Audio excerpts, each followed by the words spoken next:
ہم فضیلت الشیخ سید معراج ربانی صاحب حفظہ اللہ کے تہ دل سے شکر گزار ہیں، جنہوں نے ہماری سلفیت سیمینار کو سراہتے ہوئے سیمینار کی اہم موضوعات پر مفید کلپس تیار کی۔ جزاہ اللہ خیرہ۔ سیمینار کی مزید معلومات کے لیے دیکھیں www.qsep.com۔ اجتہادی مسائل میں اجتہاد کے سبب پیدا ہونے والا اختلاف در حقیقت اختلاف نہیں ہے۔ اس سلسلے میں شیخ محمد بن عثیمین رحمہ اللہ سے پوچھا گیا کہ نجات یافتہ یا فرقہ ناجیہ یا وہ جماعت جو جنتی جماعت کہلاتی ہے، جنت میں جانے والی ہے، اس کی نمایاں خصوصیات کیا ہیں، اور کیا ان خصوصیات میں کمی انسان کو نجات یافتہ جماعت سے خارج کر دے گی؟ یہ ایک سوال شیخ محمد بن عثیمین رحمہ اللہ سے کیا گیا، تو فضیلت الشیخ رحمہ اللہ نے جواب میں ارشاد فرمایا کہ فرقہ ناجیہ یعنی نجات یافتہ جماعت کی نمایاں خصوصیت عقیدہ، عبادات، اخلاق اور معاملات میں نبی کریم صلی اللہ علیہ وسلم کے منہج کو لازم پکڑنا ہے۔ چنانچہ ان چاروں امور میں آپ فرقہ ناجیہ کو نمایاں پائیں گے۔ عقیدے میں فرقہ ناجیہ کو آپ کتاب اللہ اور سنت رسول اللہ سے ثابت اللہ عز و جل کی الوہیت، ربوبیت اور اسماء اور صفات میں توحید خالص پر پختگی سے گامزن پائیں گے۔ اسی طرح عبادات میں بھی جنس، صفت، مقدار اور زمان و مکان ہر اعتبار سے فرقہ ناجیہ کو آپ نبی کریم صلی اللہ علیہ وسلم کے منہج کا مکمل طریقے سے التزام کرنے والا اور اس کے اوپر عملی طور سے گامزن پائیں گے۔ چنانچہ آپ ان کے ہاں اللہ کے دین میں کوئی بدعت نہیں پائیں گے، بلکہ وہ اللہ عز و جل اور رسول گرامی صلی اللہ علیہ وسلم کے ساتھ انتہائی ادب اور احترام کا مظاہرہ کرتے ہیں۔ کسی قسم کی غیر مشروع عبادت کا اضافہ کر کے اللہ اور اس کے رسول سے آگے بڑھنے کی کوشش نہیں کرتے اور نہ ہی کسی کو بڑھنے دیتے ہیں۔ اسی طرح حسن اخلاق میں بھی آپ انہیں دوسروں سے ممتاز پائیں گے، جیسے مسلمانوں کے لیے خیر خواہی، کشادہ دلی، خوشروئی، عمدہ گفتگو، کرم، سخاوت، شجاعت، بہادری اور اس کے علاوہ اور دیگر عمدہ اخلاق و عادات عام مسلمانوں کے ساتھ ان کے آپ دیکھیں گے۔ اسی طرح معاملات میں بھی آپ انہیں دیکھیں گے کہ وہ لوگوں کے ساتھ سچائی اور وضاحت کا معاملہ کرتے ہیں، جن کی طرف نبی کریم صلی اللہ علیہ وسلم نے اپنی حدیث میں ارشاد فرمایا اور فرمایا کہ البیعان بالخیار ما لم یتفرقا فإن صدقا وبینا بورک لہما فی بیعہما وإن کذبا وکتما محقت برکت بیعہما۔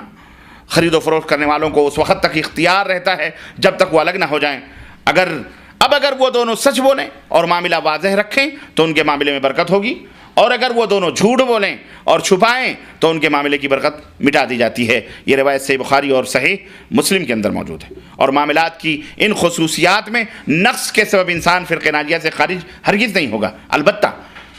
عمل کے مطابق سب کے درجات ہیں، ایک دوسرے سے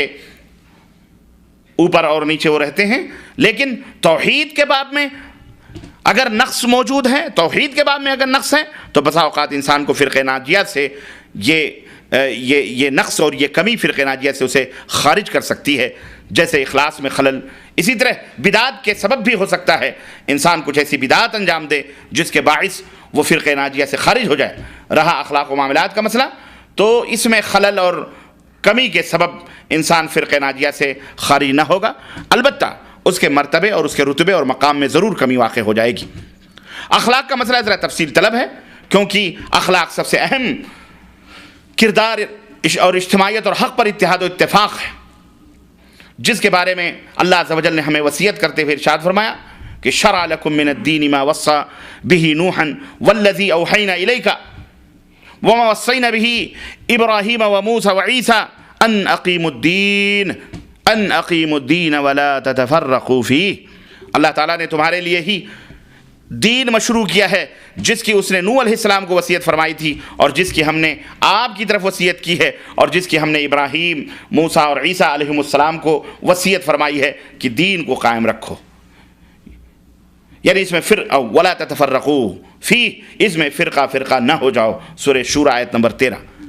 نیز اللہ عز و جل نے خبر دی ہے کہ جنہوں نے اپنے دین کو ٹکڑے ٹکڑے کر لیا اور گروہوں میں وہ بٹ گئے، محمد صلی اللہ علیہ وسلم ان سے بری ہیں۔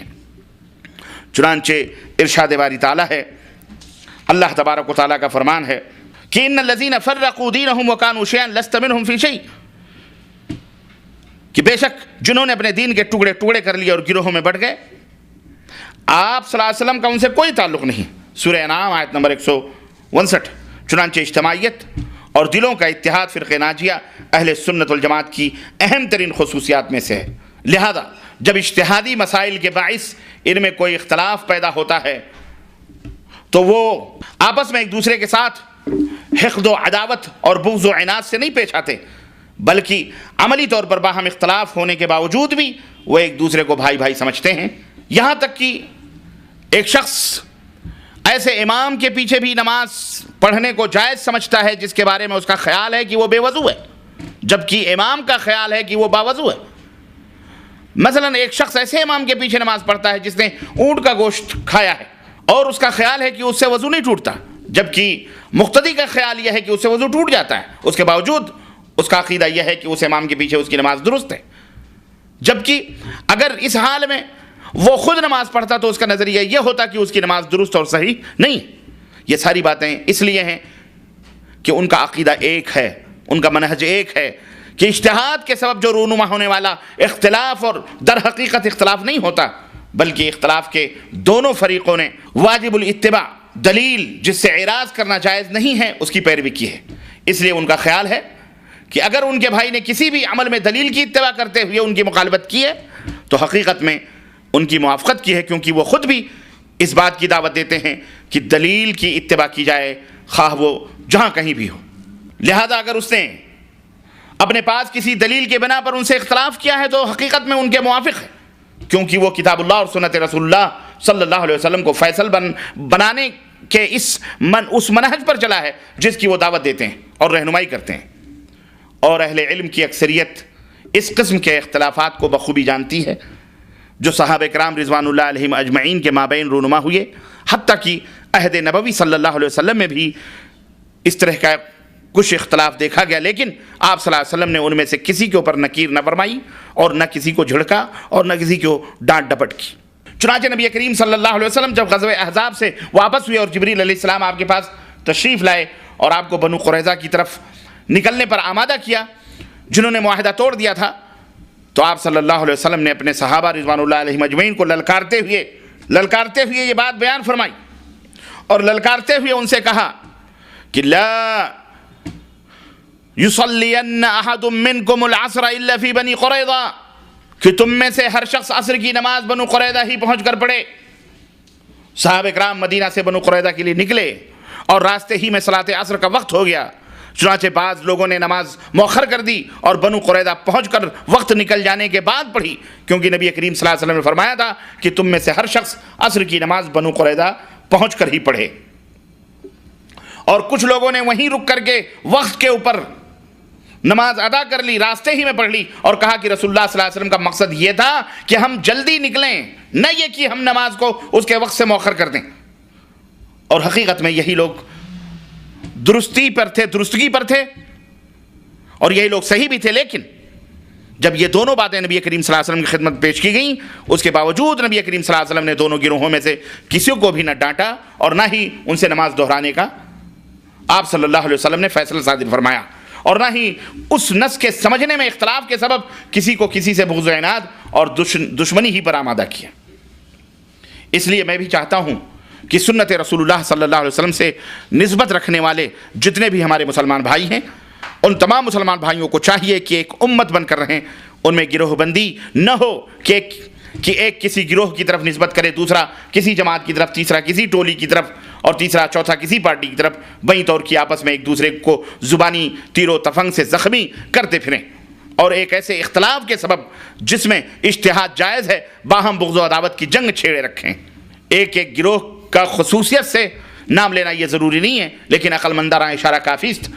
عقل مند معاملے کو بخوبی جانتا اور سمجھتا ہے۔ لہذا میں چاہتا ہوں کہ اہل سنت والجماعت باہم متحد ہو کر کے رہیں، اگرچہ ان میں بتقاضائے بشریت نصوص میں اپنی اپنی سمجھ کے مطابق اختلاف بھی کیوں نہ ہو، کیونکہ الحمدللہ اس کی گنجائش موجود ہے۔ اور اہم بات یہ ہے کہ دلوں میں ملاپ اور کلمہ متحد ہو، اور اس میں کوئی شک نہیں کہ اسلام دشمن عناصر یہی چاہتے ہیں کہ مسلمان فرقوں میں ٹولیوں میں بٹے رہیں، خواہ وہ مسلمانوں کے کھلے دشمن ہوں یا بظاہر اسلام یا مسلمانوں سے دوستی کا ہاتھ بڑھانے والے ہوں، جبکہ حقیقت میں ایسے نہ ہوں۔ لہذا ضروری ہے کہ ہم فرقہ ناجیہ کی اسی خصوصیت کو اپنا شعار بنائے رکھیں، یعنی ایک کلمے پر متحد ہو کر رہیں اور آپس میں بھائی بھائی بن کر رہیں۔ اللہ عز و جل سے دعا ہے کہ اللہ تعالی ہمیں اور آپ کو نیک عمل کرنے کی توفیق عطا فرمائے، ہمیں کتاب و سنت کے مطابق اس دنیا میں جینے اور اسی کے اوپر مرنے کی ہمیں توفیق عطا فرمائے، آمین یا رب العالمین۔ وصلی اللہ علی نبینا محمد وعلی آلہ وصحبہ اجمعین، والسلام علیکم ورحمۃ اللہ وبرکاتہ۔